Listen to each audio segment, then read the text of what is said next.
Welcome to this tutorial, and today's tutorial is going to be short, precise, and very easy to comprehend. So without further ado, let's get started. I have all my elements available. We have these, we have these available right here. So the first thing I want to do right now is to come over to change my background ratio. So I will set this to 1080p by 1. All right, so by 1350. Okay. And here we are. Let's import all our elements one by one, and let's come over to this panel and create.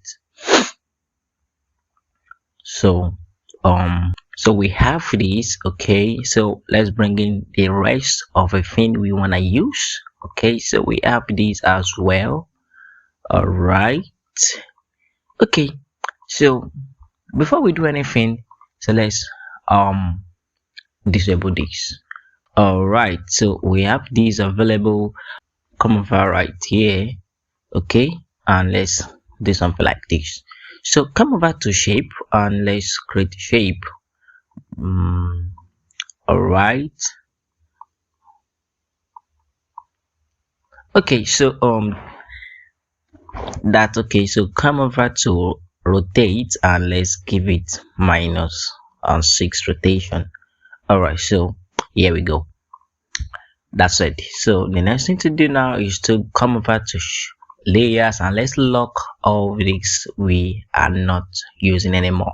So come over to shape again and let's expand this till we have something like this.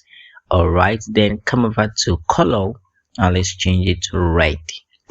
All right, so come over to opacity and reduce the opacity to something like this.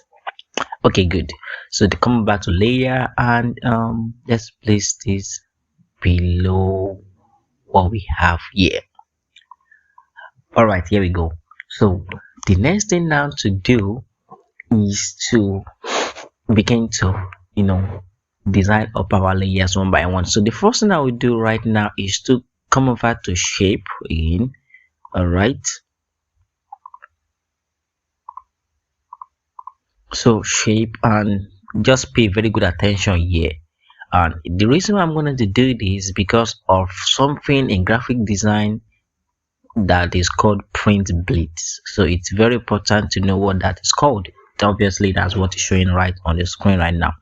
All right, so I'll just remove the fill color, then increase the stroke to 1. So here we go, and I'll come to this position and set it to the center. So I'll come over right here and lock it. So what that means is that it basically just what you saw. Okay, so all this place I won't be designing anything to that very angle. All right, that's it. So I'll insert all these shape. All right, so we have something like this. All right, so reduce, increase, give it something like this, and here we go. So let's come to texture. All right, and let's import this. Okay, just all right, so we have this here. Just reduce this a bit, place somewhere around here, and okay, so let's give it a stroke or something we call border, and if you are using Photoshop, but so it's also called border. Let's increase this to about 3 or 4. Okay, so all right, so I guess 4 is okay. Okay, so copy it and place it somewhere around here. All right, so come over to this place again and let's come to texture. Okay, so let's insert the other things we want to put into our design. All right, so the other things to put there is small chop. So here we have it. Increase it, and so all you have to do is just to resize it, and can you see that it fill up this quite well. So here we go. So come over here and give it a shadow, to differentiate it from this white background. All right, so and here we go. So fine. So the next thing to do now is to insert one or more things we have to do. So come over to shape again, and I'm gonna use circle shape. So we use these. You can obviously use other shapes you want to use. You can continue with this pattern, but I will just want to change the flow. All right, so okay, so I will use white shape, and I will come over to texture, and so I'm gonna insert the other things we want to use. So this, and give it to a square because we are using a circle so that it fill up all the whole space. So here we go. So what next to do is to give it a stroke. We are working with 4, so let's give it 4 stroke. All right, here we go. So it's not visible, so we'll come to shadow. Remember, that's what we did right here. Okay, so come to shadow, and we give it shadow. So we change the color to this. So that's cool. So you can just come over to this and increase the offset. That great. That can you see? All right, so leave it at 4, and here we go. All right, so another thing I will do is that I would like to increase this, to just shift this to up a bit. So this is what I'm gonna do. All right, so I will just come over here, and I will mark this three together. So I'll come over to this panel, and I will click here, and I will move the three together. So this is another way to save you, instead of trying to move it one by one. So let's align this very well. All right, so here we go. So the next thing to do now is this. Pay very good attention here. All right, so come over to shape again, and this is what you're gonna do. Just pay very good attention. All right, just follow through, and you are good to go. All right, so we have this. Okay, so hit OK and come to color. All right, so here we are.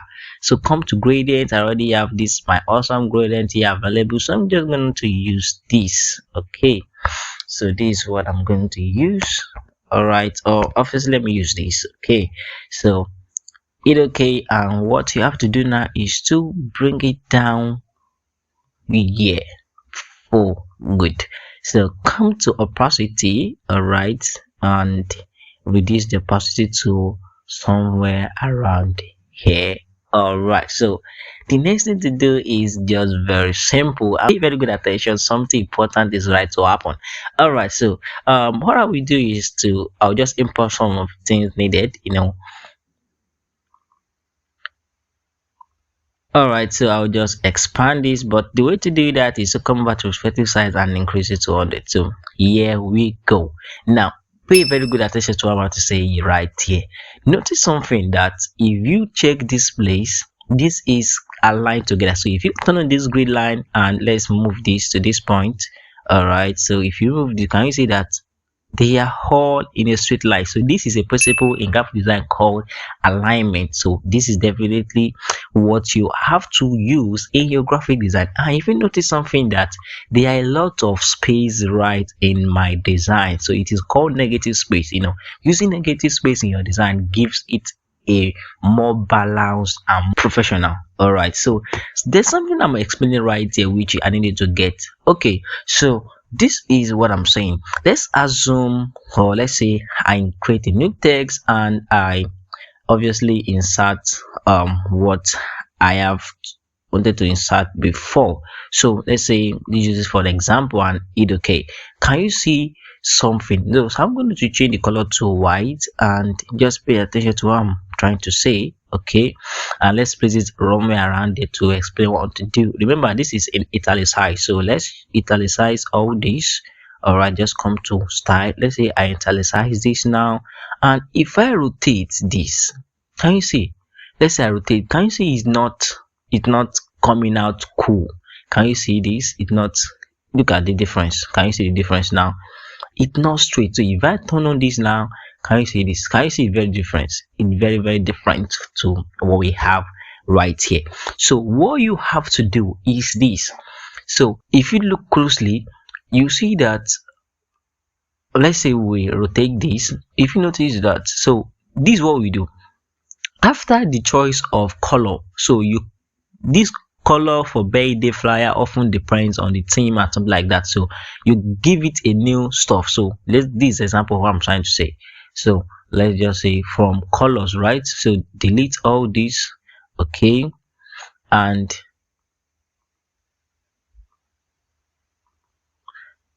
it okay. So this as well from here, um from this color of choice, so delete all this as well. And so sure, can you see this now? So you now place this to right here. Can you see it's coming be cool? So you did the same thing to depend, to convert, to convey, known of, known if, preference in mind, and obviously depends on if you increase this, so you know that you are starting from this point, from this point, from this point. But if you are using this, you're starting from this, from this, from this. I believe you get what I'm trying to say. All right, so if you made it to this part of this story, I'll say congratulations. Why? Because you are here. Some people have left the video down the line, but you are here. So congratulations. So we are right inside the Lightroom application, and what we are here to do is to make this design pop. So we already have design done on Pixellab application. We are here to make it pop. So what I will do right now is to come over to this preset option right here. So here is a precept, and I will just come over to this adaptive subject. So click it, and okay, so it's gonna use my internet connection. So I'm gonna on my internet connection, and we see how it goes. And here we go. So it's loading, and let's see. All right, so here it is. So this is pop. We have one pop, we have soft, we have cool soft, vibrant, and glow, and these are the effects of each and every one of them. But what I want to go for is this pop. So I'm gonna click pop. I'm going to increase this to 200, which is the maximum. All right, so here we go. So if we hold down, here is the before and here is the after. Before and after. So right, we are done with this tutorial. Let me know in the comment section how helpful do you find this tutorial, and also reach out to me on Instagram. And until next time guys, you can only explore the best out of yourself. Emmezy out.